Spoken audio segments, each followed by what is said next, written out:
You're in the air, 1938. The sound isn't a roar, it's a confident, steady hum. You're sitting not on a cramped bench, but in a plush, reclining seat. A stewardess in a crisp uniform offers you a hot meal. Below, the American landscape slides by at an astonishing 190 miles an hour. This isn't just travel, it's the future. This is the Douglas DC-3. It's the aircraft that made airlines profitable, that shrunk a continent, that proved air travel could be reliable, comfortable, and, above all, normal. You feel the smooth bulkhead, the polished metal of the door latch. It's a masterpiece of engineering designed by Donald Douglas to be the peak of civilian transport. By 1939, it carries over 90% of America's air traffic. It is, quite simply, the king of the skies. Then, a radio crackle cuts through the cabin's quiet comfort. December 7th, 1941, a broadcast from Hawaii. The hum of the engines is suddenly drowned out by the scream of dive bombers and the thunder of naval guns. The king of the skies is about to be drafted. Suddenly, the polished metal doesn't matter. The reclining seats are a liability. The future isn't about comfort anymore. It's about survival. Welcome to the invisible front, where every statistic tells a story, and every cargo manifest holds a whisper from a world at war. Ever wonder what it truly felt like to see a luxury airliner, the symbol of peacetime progress, get ripped apart and rebuilt into the single most important supply vehicle of the Second World War? So, before you get comfortable, take a moment to like the video and subscribe, but only if you find the journey we're about to take is a valuable one. Invite viewers to share where they are watching from and which invisible piece of technology or logistics fascinates them the most. Now let's pull back the curtain and uncover the story of the systems that win wars. You are standing in a procurement office at the Pentagon. The maps on the wall are bleeding red. France has fallen, Britain is besieged. The Atlantic is a graveyard thanks to the U-boat wolf packs. The fundamental problem of this new global war isn't just fighting, it's reaching the fight. You can have the world's best tanks, the most ammunition, the finest soldiers, but they are utterly worthless if they're stuck in a port in New York or at the bottom of the ocean. The war is global, spanning oceans and continents, deserts and jungles. You need to move men and material faster than ships can sink and further than trucks can drive. What you need is an air truck, a flying freight car. You look back at the plans for the DC-3. It's elegant, it's comfortable, it's complicated. It's designed to carry 21 passengers, not a jeep. Its doors are too small for cargo pallets. Its floor is too weak for heavy engines. But it has one thing no other aircraft on Earth can claim. It's reliable. Its Wright Cyclone or Pratt & Whitney twin Wasp engines are already legendary. Its pilots say it can land on a dime and flies itself. It's a proven off-the-shelf design, and you have thousands of pilots who already know how to fly it. There is simply no time to invent something new. The war will not wait. So the order comes down, not from a corporate boardroom, but from a war room. Take this airliner, strip it, gut it, remake it. The comfortable seats? Throw them out. The soundproofing? Gone. The polished interior? Rip it out. The small passenger door? It's not big enough. You need something that can swallow a field gun. The luxury icon is dead. You're watching the birth of a legend. The civilian mask is pulled away, revealing the rugged, brutalist core of a warrior. The DC-3 is about to become something else entirely. You're on the factory floor, Santa Monica, California. The air, once smelling of precision-tooled aluminum and clean upholstery, now stinks of welding smoke, hydraulic fluid, and green zinc chromate primer. The gentle tap-tap-tap of pre-war assembly has been replaced by the deafening, frantic brrrrap-bop-bop-bay of thousands of rivet guns, a sound that echoes 24 hours a day, 7 days a week. You see them, the Rosies, swarming over the unfinished skeletons of aircraft, their hands and faces smeared with grease. They are building the Sky Train, and they are building it against the clock. This isn't a conversion anymore. It's a metamorphosis, a brutalist reimagining. You watch as a team rips out the lightweight passenger floor, the one designed for high heels and briefcases. In its place, they wrestle with thick metal beams, riveting in a reinforced cargo floor. You can practically feel the new strength under your feet, a floor that can absorb the shock of a 2.5-ton truck or a 75-millimeter pack howitzer dropped into its belly. Then, you see the most critical change. A worker with a cutting torch walks up to the elegant curved fuselage, the hallmark of the DC-3's design, and carves a massive rectangular hole in its left side. The sleek aerodynamic lines are sacrificed for pure, blunt utility. In this gaping wound, they mount two massive, outward-swinging doors, the clamshell. This is the C-47's magic trick. With those doors open, the aircraft's entire interior volume is exposed. You no longer load it, you ingest cargo. A pre-loaded jeep, a field ambulance, or crates of ammunition can be driven straight up a ramp and into the fuselage. Look inside. The soundproofing is gone. The polished walls are gone. It's just a hollow, green-painted tube, the ribs of the airframe exposed like the skeleton of a whale. Along the walls, you see them, simple, folding metal benches. They aren't designed for comfort, they're designed for density. 28 men, knee to knee, fully loaded with parachutes, rifles, and 100 pounds of gear. This is no longer a DC-3. This is the C-47 Skytrain, C for cargo. The sheer scale of it is staggering. Before the war, Donald Douglas built around 600 DC-3s. By 1945, his factories, and others under license, will have churned out over 10,000 C-47s. It's an industrial miracle, a testament to the power of the good enough philosophy. Hollywood loves to show you the glamorous fighters, the P-51s and Spitfires. But for every fighter pilot in the sky, there were dozens of men and women on the ground, just as vital, building the logistics train that made victory possible. And here's the reality check that history often forgets. The C-47 was not the best cargo plane. The Germans were building the gargantuan Messerschmitt Me 323 Gigant, which could swallow a tank. The Americans themselves were developing the C-46 Commando, which was bigger and could fly higher. But the C-47 had something none of them could match.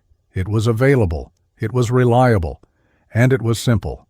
Its Pratt & Whitney twin Wasp engines were the most dependable radial engines ever built. You could fix them with a wrench and a prayer. Its pilots quickly learned that the Goonie Bird, as they nicknamed it, could take off from a patch of desert sand, a strip of muddy grass, or a road cleared of rubble. It was an industrial workhorse, not a thoroughbred. It was the system that valued quantity and reliability over exquisite, unproven performance. The Sky trains are rolling off the assembly line, one every few hours. They are no longer polished silver, they are painted in the dull olive drab of war. The transformation is complete. The luxury airliner is now a beast of burden, and it is about to be sent to the most unforgiving, terrifying, and vital aerial supply route of the entire war. The olive drab paint is barely dry as your C-47 is loaded onto a transport ship or flown in grueling stages across oceans. You've left the familiar skies of California for a world that is suffocatingly hot, humid, and hostile. You are at an airfield in Assam in northeastern India. The air is a thick, wet blanket. Around you, men are loading your aircraft, not with soldiers, but with barrels of gasoline, crates of .30 caliber ammunition, K rations, and vital medical supplies. Your destination? Kunming, China. The problem? Between you and Kunming lies a 500-mile-long, jagged, and utterly unforgiving wall of rock, the Himalayas. This is the hump. The Japanese Imperial Army has steamrolled through Burma, capturing the port of Rangoon, and, most critically, cutting the legendary Burma Road.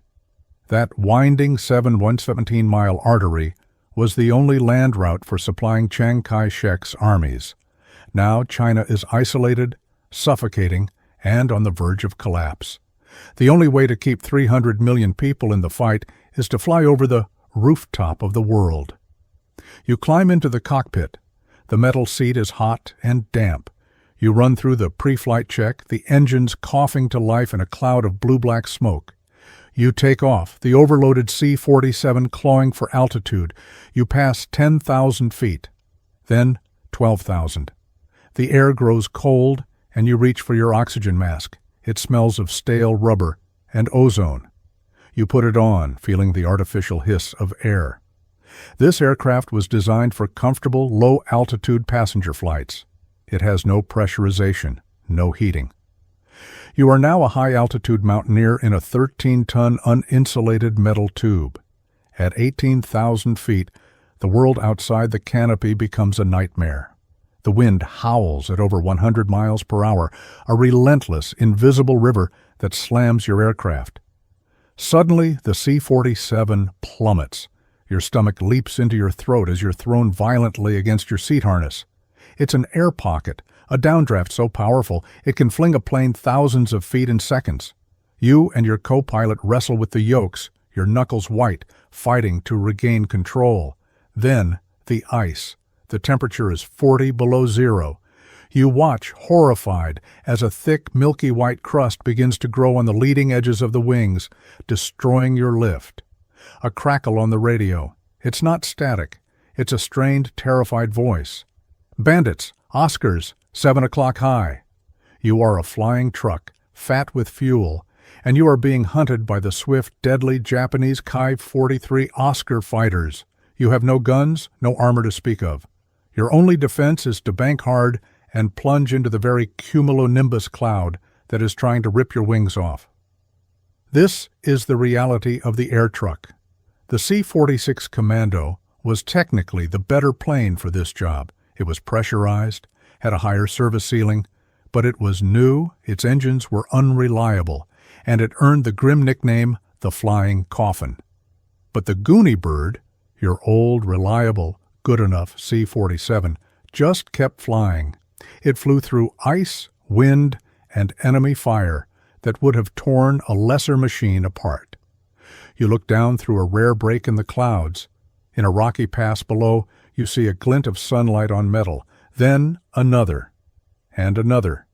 It's the aluminum trail. It is the graveyard of C-47s that didn't make it, a 500-mile-long glistening scar of wreckage that marks the only path to China. For every 1,000 tons of supplies delivered, 1 pilot and 3 aircraft were lost. Yet you land in Kunming, your body numb with cold, your hands aching. The fuel is unloaded, the ammunition is rushed to the front. You've done it. You and this repurposed airliner have become the defiant artery of a world at war. And the C-47's education, written in blood and ice, was just getting started.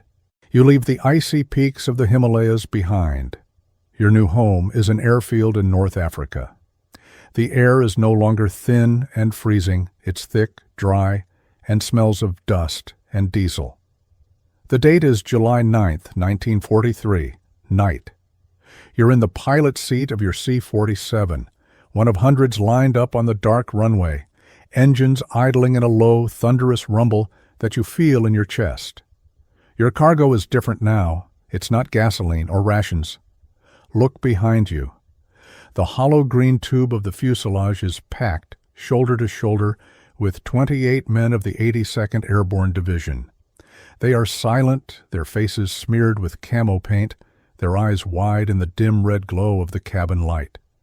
They are weighed down by parachutes, rifles, grenades, and the almost unbearable tension of what's to come. This is Operation Husky, the invasion of Sicily. And your C-47 is no longer just a truck. Tonight, it is an assault vehicle. You take off, climbing into the darkness, joining a vast, unwieldy armada of over 200 other Sky trains. This is the first large-scale nighttime airborne invasion ever attempted by the Allies, and you can feel the inexperience. The formation is loose, pilots struggling to keep visual contact. Your navigator is wrestling with new, unfamiliar radar sets, trying to find a coastline in the dark. Then you see it, the coast of Sicily.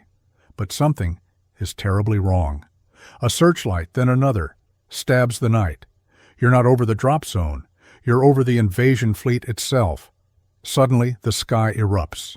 Tracers, red and white, scream past your canopy. The air around you is filled with black puffs of smoke as naval anti-aircraft guns, your guns, friendly guns, open up on your formation. The C-47 shudders violently as a shell explodes nearby, the shrapnel pang-pang-panging against your fuselage like a giant steel drum. You hear shouting from the cabin. The nervous gunners below, rattled by earlier Luftwaffe attacks, have mistaken their own airborne invasion for another enemy bombing run. It is a massacre. You watch in horror as the C-47 to your right takes a direct hit. It blossoms into a silent, expanding orange fireball, the men inside gone in an instant. Another plane, its wing sheared off, begins a sickening, silent corkscrew down into the black water. The radio is a chaos of screaming. Inside your cabin, the red light flicks to green. Go! Go! Go! The paratroopers, desperate to escape the flying coffin, hurl themselves into the flak-filled night. You bank hard, turning your battered plane back toward Africa, your hands shaking, the smell of cordite filling the cockpit. The mission is a disaster. Of the 2,000 paratroopers dropped, hundreds are lost. They are scattered over 60 miles of Sicilian countryside. Some land in the sea and drown. Some drop directly onto German machine gun nests. This was the C-47's harsh lesson. The plane itself, the Goonie Bird, had been magnificent. It absorbed incredible punishment. It was a tough, reliable machine. But the system around it, the navigation, the pilot training, the crucial coordination between the Army and the Navy, had failed catastrophically. Sicily wasn't a failure of the machine. It was a failure of the doctrine. It was a brutal, bloody, and agonizing rehearsal. And you, the pilot who survived, just learned in the most terrible way possible what not to do. It was a lesson you would have to perfect, and fast. Because the next drop wouldn't just be for an island, it would be for the world. It is the night of June 5th, 1944. You are back in the pilot seat, gripping the yoke. The airfield in England is a hive of controlled, grimly determined activity. The air thrums with a sound so deep it's more of a vibration than a noise. The sound of nearly 900 C-47 sky trains, engines idling, ready to launch the largest airborne assault in the history of warfare. This is Operation Overlord. The chaotic panic of Sicily feels like a lifetime ago. That was a bloody rehearsal. This is the main event. You can see the lessons learned everywhere. Your flight path is not a hopeful guess. It's a precise, non-stop ribbon of green lights stretching across the dark English countryside. A corridor in the sky. Your navigator isn't just relying on maps and stars. Bolted to his station is a new piece of technology, the Rebecca receiver. It's a small, unimpressive box, but it is the key to this entire night. You look back into the fuselage. The 28 seats are not full. Tonight you carry only 18 men. They are from the 101st Airborne. Their faces are blackened with burnt cork. They are loaded with an absurd amount of equipment, radios, collapsible antennas, and strange tripod-mounted lights. These are the Pathfinders. They are the surgical strike answer to the operational disaster of Sicily. They are the tip of the spear for the entire invasion. Your mission in one of the lead C-47s is not to drop an army. Your mission is to drop the men who will guide the army. You take off, joining the immense stream of aircraft. It is a river of steel flowing at 500-foot intervals, stretching for over 300 miles. You cross the black, choppy water of the English Channel. Then you see it, the Cotentin Peninsula, Normandy. Almost immediately the German flak opens up. It is a solid wall of fire. Unlike the panicked, sporadic, friendly fire over Sicily, this is accurate, purposeful, and terrifying. The sky is filled with black blossoms and incandescent red tracers that seem to float lazily toward you before zipping past your canopy with a sharp crack. You hold the aircraft steady. You cannot jink. You cannot deviate. You are trusting the system. Your navigator shouts over the intercom, his voice tense with triumph. "I've got it! Eureka! Dead ahead!" On the ground, in a field chosen by French resistance fighters, a small team has activated a Eureka transmitter beacon. Your Rebecca set is now homing in on its electronic pulse, a lifeline pulling you through the storm of flak. This is the precision Sicily lacked. You are low, just 700 feet, and fast. The flak hammers your fuselage that sound like 1,000 steel fists trying to beat their way in. You see C-47s on either side of you, engines trailing fire, beginning their long, slow spiral into the dark. But you hold on. The red light in the cabin turns green. Go! The Pathfinders are gone in seconds, vanishing into the darkness, a handful of men against an entire German army carrying the fate of the invasion in their radio packs. You bank hard, your empty C-47 climbing away as you head for home. Behind you, the sky is now filled with the main event.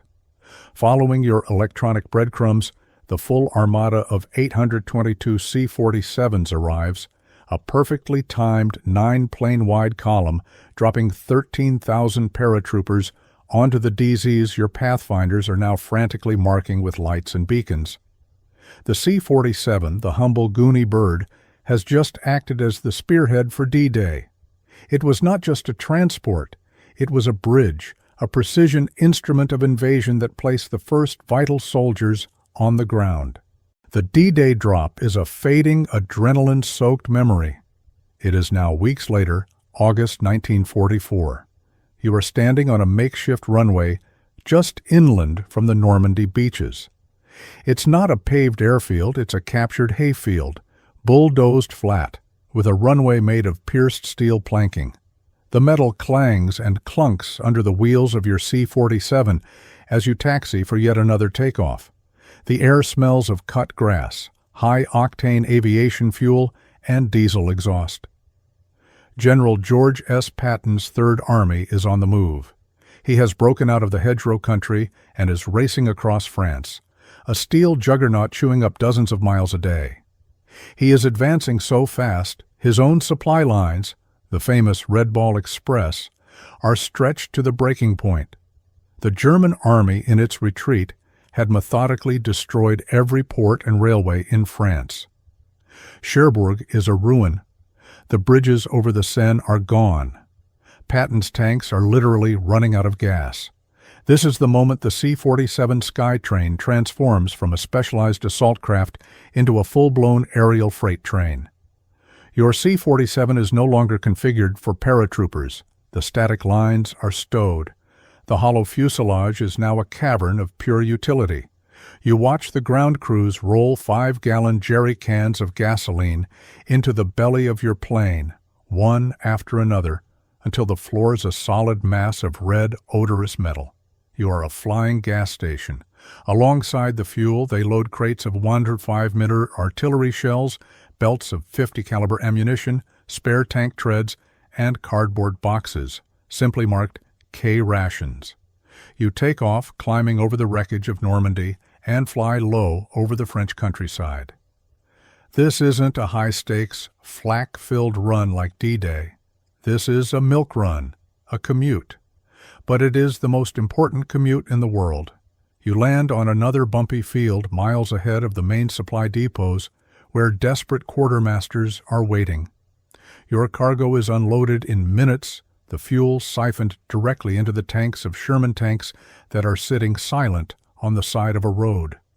An hour later, those tanks are back in the fight, pushing the front line another mile east.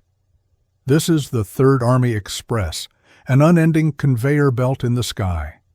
Troop Carrier Command, the organization behind this miracle, is flying thousands of sorties a day.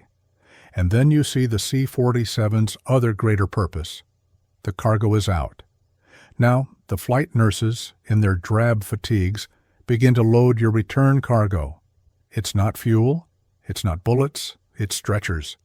The same floor that held artillery shells now holds wounded men, fresh from an aid station. You look back at them, their faces pale, many wrapped in bloody bandages. The air in the cabin changes. The smell of gasoline is replaced by the sharp metallic tang of blood and antiseptic. You take off, your touch on the yoke now infinitely more gentle, climbing to a smooth altitude, avoiding any sudden banks. In less than 2 hours, these men will be in a full surgical hospital back in England. This is CASVAC, or casualty evacuation. Before the C-47, the journey for a wounded man was a multi-day, bone-jolting ambulance ride over ruined roads. Many didn't survive the trip. Now your repurposed airliner is delivering them to life-saving surgery. It is a dual-purpose miracle. It carries the means of war in one direction and the hope of survival in the other. This is the system at its most brilliant, its most humane. It is the Goonie bird earning a new name, the flying ambulance. It's an ideological weapon. You are proving that your industrial system can not only kill more efficiently, but save more efficiently. The war is over, 1945. You walk through a boneyard in the Arizona desert.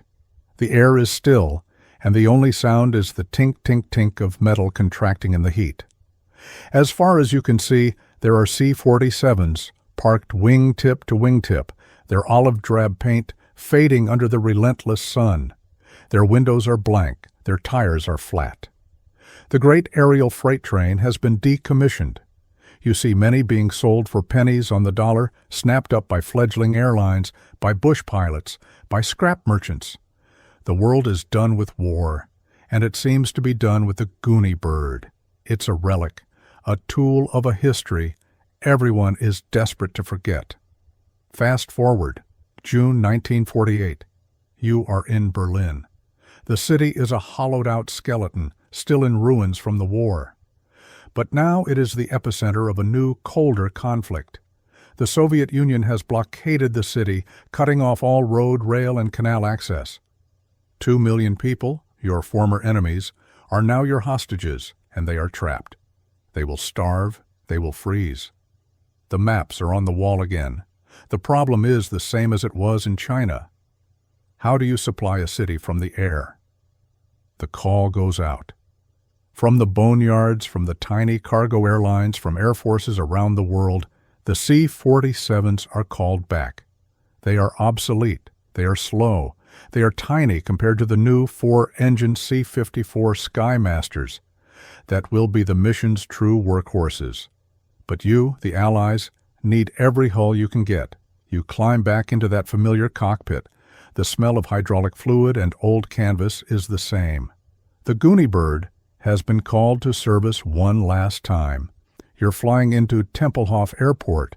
You're in a corridor, a 20-mile-wide strip of air, and you are part of a system so precise it's terrifying. You do not talk to air traffic control. You just listen. You are a single cog in a massive, unending aerial conveyor belt. Every 90 seconds, a plane lands. You have one chance to land. If you miss your approach, you do not go around.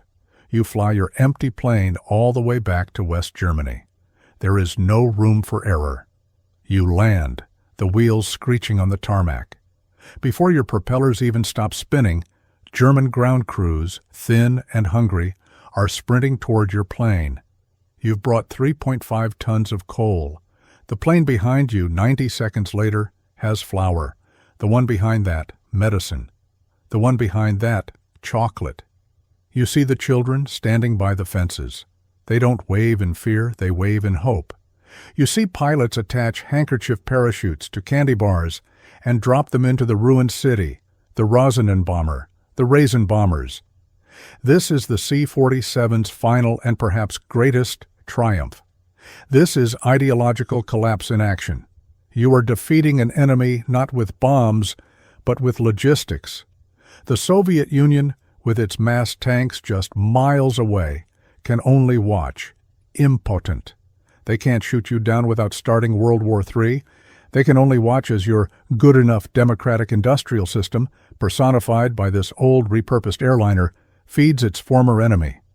You are proving that your system can build, supply, and sustain life in a way theirs cannot. The Berlin airlift is the C-47's graduation. It began as a luxury toy. It was forged in the factories as a tool. It was tested over the hump. It was bloodied over Sicily. It was the spearhead of D-Day. It was the ambulance of Kasevak. And here, in the skies over a ruined Berlin, it becomes a symbol of hope.